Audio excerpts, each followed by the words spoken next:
Hello guys, I am Yash from economics hub. Friends, आज हम बात करने वाले हैं एमओसी के बारे में। आप सब जानते हैं कि एमओसी के बारे में आपने बहुत बार पढ़ा भी है, आपने इसका नाम भी सुना है। लेकिन अगर मैं आपसे ये पूछूं कि सही मायने में क्या आप एमओसी का मतलब जानते हैं, तो आपका आंसर क्या होगा? आइए हम जानेंगे इसको सही मायने में कि एमओसी क्या होता है। पहली चीज, एमओसी का इंपॉर्टेंस इस चैप्टर के अंदर क्या है? एमओसी का सर इंपॉर्टेंस एक ही है, क्योंकि एमओसी स्टडी इसलिए होता है क्योंकि वो पीपीसी की शेप के लिए रिस्पॉन्सिबल होता है। पीपीसी की शेप कैसी होती है? कॉन्केव होती है। क्यों होती है? क्योंकि एमओसी लगातार बढ़ता रहता है। तो इससे पहले कि हम एमओसी के बारे में और पढ़ें, हम सबसे पहले ये बात जानते हैं कि एमओसी का सही मायने में मतलब क्या होता है। देखिए, मैंने इसमें बोर्ड पे मैंने इस वक्त 3 बातें लिखी हुई हैं। एक तो एमओसी का मीनिंग लिखा है, दूसरा उसको टेबल के थ्रू एक्सप्लेन किया है, और थर्ड वाले केस में मैंने ग्राफ ड्रॉ किया है टेबल को देख के।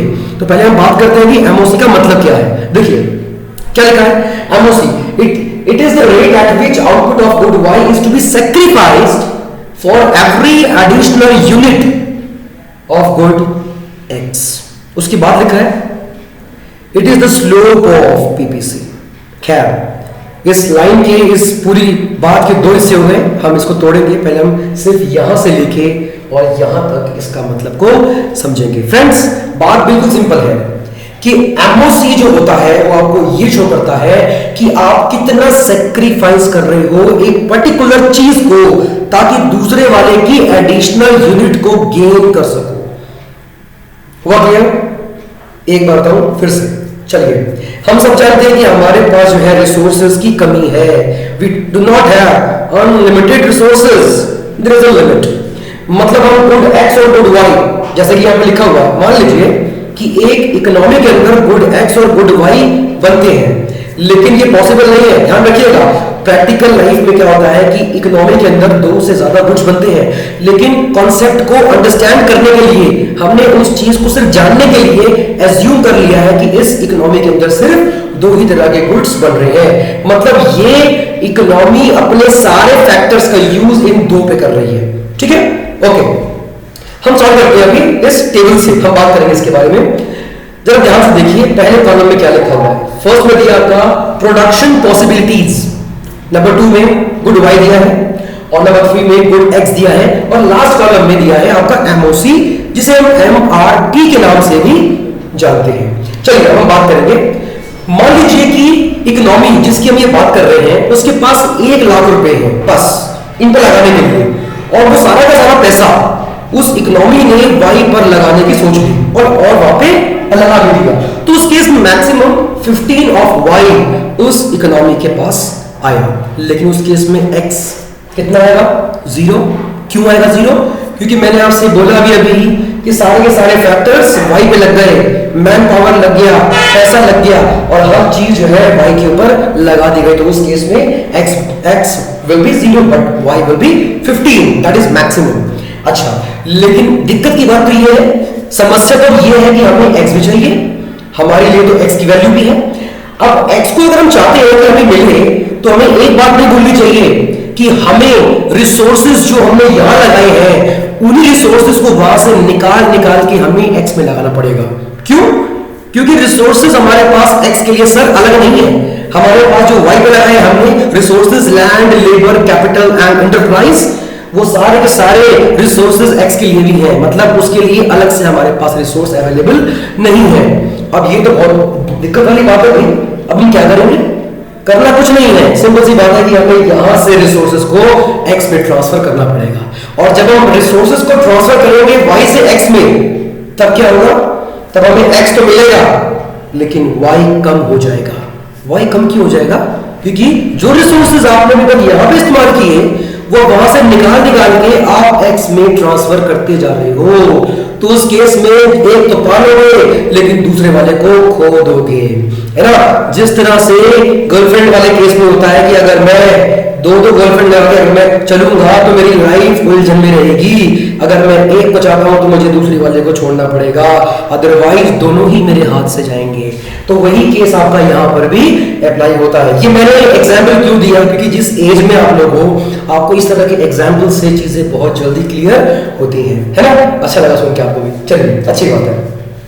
तो जरा एक बार ध्यान दीजिए, जितनी बार मैं x की एक्स्ट्रा पा रहा हूं यूनिट, पहले मैं कहां पर था 0 पे, फिर मैं 1 पर आया, फिर मैं 2 पर आया, फिर मैं 3 पर आया, मतलब क्या है कि अब मेरा इंटरेस्ट, इकोनॉमी का इंटरेस्ट अब x के अंदर बढ़ता ही जा रहा है। लेकिन उन्हें यह नहीं भूलना चाहिए कि अगर x बढ़ाओगे तो y कम हो जाएगा। y कम क्यों होगा? क्योंकि रिसोर्सेज वहां से अब निकल के x पे ट्रांसफर हो रहे हैं। कौन से रिसोर्सेज? फिर से land, labour, capital and enterprise. Okay, मुझे उम्मीद है कि आपको ये टेबल क्लियर है। एक और चीज ध्यान रखिएगा, good X and good Y दोनों चल रहे हैं कैसे? ऑपोजिट, एक बढ़ेगा तो दो, दूसरा घटेगा।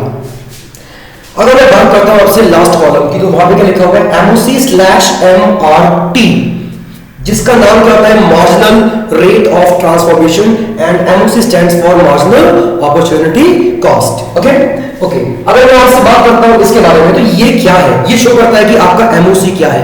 आपने सेक्रीफाइस इतना किया हर बार ताकि आप एक एक्स्ट्रा एक्स का पा सके। जरा ध्यान देंगे जो मैंने यहां पे लिखा हुआ है, आप जरा एक बार ध्यान से देखिए कि ये वाला जो हिस्सा है जहां पे लिखा है 1 2 3 4 और 5 लिखा हुआ है, ये तो y की बात हो रही है कि आप y का हर बार कितना सेक्रीफाइस कर रहे हो ताकि आप x का हर बार एक एक्स्ट्रा पा सको। तो इस एक एक्स्ट्रा को हम बोलेंगे मार्जिनल, और इसके लिए जो सेक्रीफाइस किया गया that is opportunity cost of x। तो बात बिल्कुल सिंपल है कि MOC क्या होता है? एडिशनल एक्स्ट्रा पाने के लिए x की जितनी मैं y सेक्रीफाइस कर रहा हूं वो उस एडिशनल या उस एक्स्ट्रा 1 की अपॉर्चुनिटी कॉस्ट कहलाएगी, that is marginal opportunity cost. अब हम आते हैं वापस अपने ग्राफ के ऊपर। ग्राफ की अगर बात करेंगे, ग्राफ को मैंने टेबल देखकर ही मैंने किया है ड्रॉ, तो कोई हार्ड नहीं है। पीपीसी की शेप ऐसे बनती है, ये आप भी जानते हैं, लेकिन आज पढ़ने वाले हैं कि ऐसी क्यों बनती है। देखिए पहले क्या हो रहा है, पहले मैंने एक पीपीसी ड्रॉ किया ए बी के नाम का। ए बी क्या है? A B is the maximum limit जो हमें शो करती है कि इसके बाहर जाके मैं अपने गुड्स को प्रोड्यूस नहीं कर सकता। क्यों? मेरी औकात इसके बाहर जाने की है ही नहीं, क्योंकि मेरे पास मैक्सिमम इतना ही रिसोर्स अवेलेबल है। I can not go beyond this limit.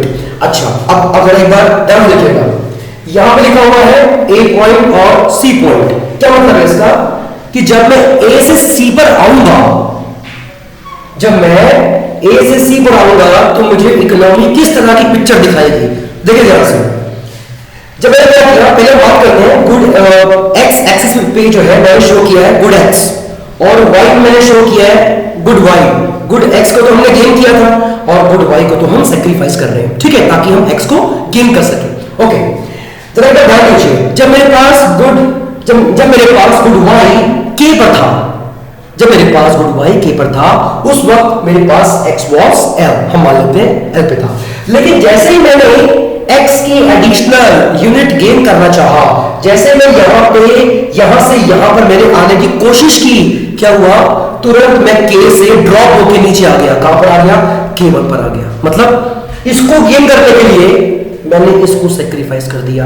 x को तो मैंने गेन कर लिया, इतना l से l1 पे आ गया, लेकिन मैं y के केस में मार खा गया, मैं k से k1 पर आ गया। तो फ्रेंड्स, यहां से यहां पे आना ये मेरा लॉस था, और यहां से यहां पे जाना ये मेरा गेन था।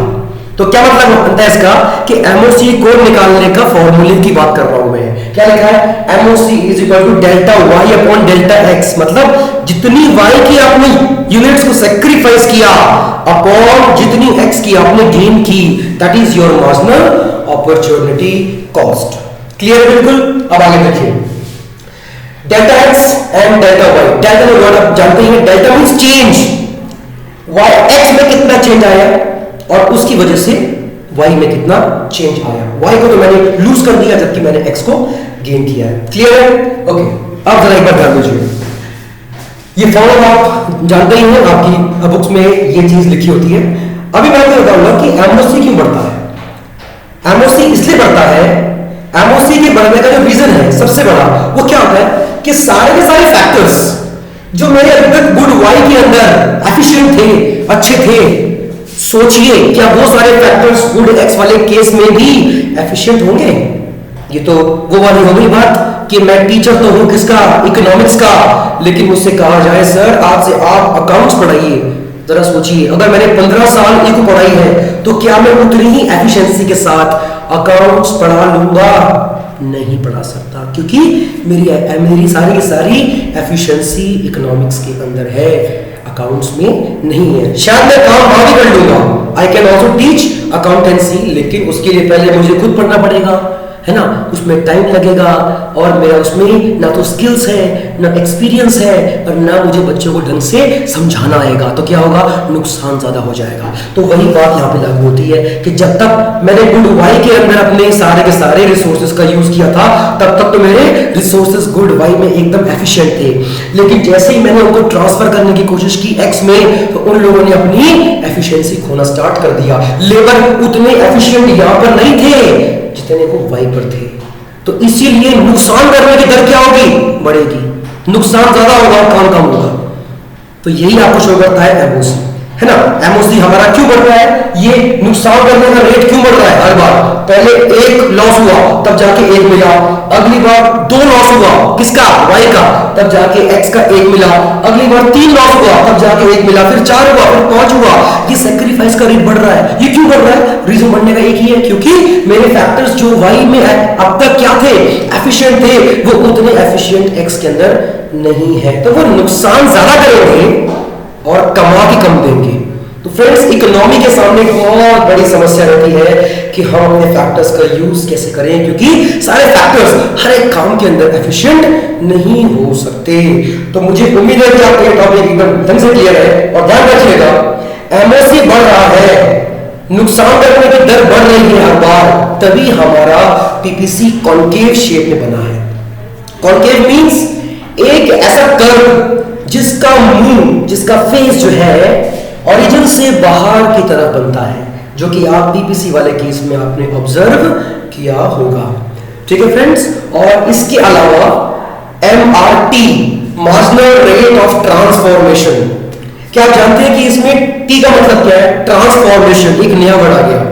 मार्जिनल दोनों केस में एम वर्ड तो यूज आपका हुआ ही है, रेट का भी मतलब आप जानते ही हैं, लेकिन यहाँ पे टी का मतलब क्या है? Marginal rate of transformation, transform किया है, क्या किया है?